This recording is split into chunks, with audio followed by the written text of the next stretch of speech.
Good morning दोस्तों, welcome to my new blog. मैं एक लाख आलम उम्मीद कर रहे हैं कि आप सभी अच्छे होंगे। दोस्तों अभी सुबह का 5:30 हो रहा है। अभी देखिए बारिश का मौसम मैं आपको दिखाऊं। ये मेरा प्लॉट है, इधर का मक्का अभी लगा हुआ है। अब मौसम आपको दिखा दूं कि ये देखिए बादल चारों तरफ से लगा हुआ है। बारिश कह रहा है कि अभी मैं बरसूंगा, मैं कह रहा हूँ कि अभी मैं काटूंगा। मक्का अगर कटाई अगर हो जाए तो इतना बड़ा समस्या है धूप का। भी अगर 2 दिन ना सूखे तो मक्का काला पड़ जाता है, पूरे मक्का काला पड़ जाएगा, 1 रुपये का लायक नहीं रहेगा। तो मैं यही कहूँगा दोस्तों, अगर कोई अगर कंपनी सुन रहा है या कोई अगर बनाने वाला जैसे वर्कशॉप वाला, तो हमारे यहाँ चारों तरफ मक्का का खेती होता है। चारों अभी कुछ कट गया है और देखिए गेहूं मसूर का इधर नहीं हो रहा है, मक्का ही मक्का चारों तरफ है।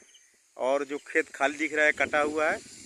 आज जिसका थोड़ा सा आदमी कम है या अकेला आदमी जैसे मैं हूँ, अब एक तरफ कटाई कर रहा हूँ तो दूसरा तरफ मक्का खराब हमारा हो रहा है। देख रहे हैं उधर भी एक प्लॉट पड़ा हुआ है जो अभी मक्का हमारा ही खड़ा है।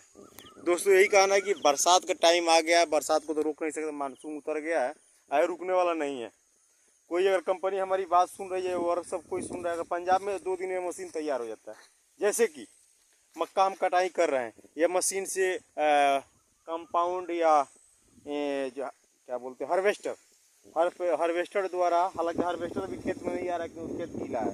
हार्वेस्टर द्वारा अगर मक्का हम काट दे रहे हैं, हार्वेस्टर द्वारा कंपाउंड द्वारा मक्का अगर हम काट दे रहे हैं तो मक्का उसमें 70% गीला रहता है, यानी नमी रहता है उसमें, जिसको हमारे यहाँ माउचर बोलते हैं या बोलते हैं कि मक्का अभी सूखा नहीं है। अभी यहाँ तो खेत में मक्का सूखा हुआ दिख रहा है ना, और जब हम उसको काटेंगे ना मशीन से दाना निकलेगा तो उसमें 70-65% नमी होता है, जैसे कि ये दाना में। और जब तक दाना पूरा सूखेगा नहीं 100%, ये वाला दाना में, ये वाला इसमें जो ये है, ये वाला दिख रहा है ना दाना, इसमें नमी रहता है। और नमी वाला माल कोई खरीदेगा इसलिए नहीं खरीदता क्योंकि नहीं सूखा रहेगा तो बाजार में जाते ही काला पड़ जाता है।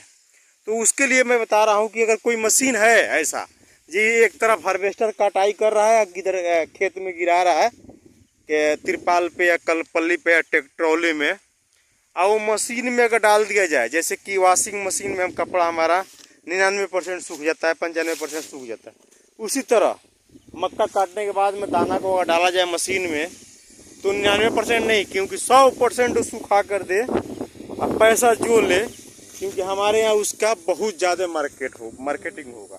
क्योंकि एक तरफ कटाई होगा, इधर जो व्यापारी है अनाज लेने वाला, वो कहता है कि जब तक 4 दिन 3 दिन 5 दिन जब तक सूखेगा नहीं, अच्छा से सूखेगा नहीं 100% मक्का, तब तक वो बाजार में जाने लायक नहीं होता है। अगर कोई वर्कशॉप वाला या कंपनी वाला ये बात अगर कहीं हो सकता है निकल भी गया हो, ऐसा बात नहीं है, क्योंकि हम लोग जो है ना एक जंगल का चिड़िया है, या समझ लिए कुआं का एक मेढक, हम लोग इतना दूर में रहते हैं, इतना ही दूर के बारे में जानते हैं, और आगे तो जानते नहीं कहाँ पे क्या हो रहा है ना हो रहा है ना है। तो हमको हमारा समझ से अगर जैसे वॉशिंग मशीन में कपड़ा धुलता है और तुरंत का तुरंत गेल का गेल सूख जाता है, उसी तरह मक्का कटाई हो रहा है, मशीन में डल जाता है और तुरंत का तुरंत गेल का गेल मक्का सूखने के बाद बाजार में चला जाता है। उस तरह कोई मशीन अगर बनाती है कंपनी, तो हम किसान उनके लिए बहुत तहे दिल से धन्यवाद देंगे, शुक्रिया करेंगे कि उस तरह बरसात आ गई। बताइए अब बरसात आने के बाद में मक्का हम लोग कहाँ सुखाएंगे? 2 4 5 कुंटल तो होता नहीं है कि फटाफट हम कहीं सुखा लिए घर में रख लिए, उसको बेचना ही हमको पड़ता है, वो भी खेत में घर तक लेके हम लोग नहीं जाते हैं। जैसे यहाँ कटाई हुआ और धूप होता है तो इधर सूखा उखा के बस बाजार में सेल हो जाता है। तो उस तरह कोई मशीन अगर है जल्दी के जल्दी दवा उसको कटाई करके क्या बोलते हैं हड़म्मा करने के बाद में उस मशीन में डाला जाए और उसका जो नमी है वो मशीन निकाल के फेंक दे तो बड़ा बढ़िया होता। तो आप देख रहे हैं एक लाख आलम प्रोफाइल पेज को फॉलो कीजिए, लाइक कीजिए, कमेंट कीजिए, शेयर कीजिए, यूट्यूब पे अगर देख रहे हैं सब्सक्राइब कीजिए। इस तरह वीडियो हर रोज़ आपके लेकर आते। ओके जी, धन्यवाद।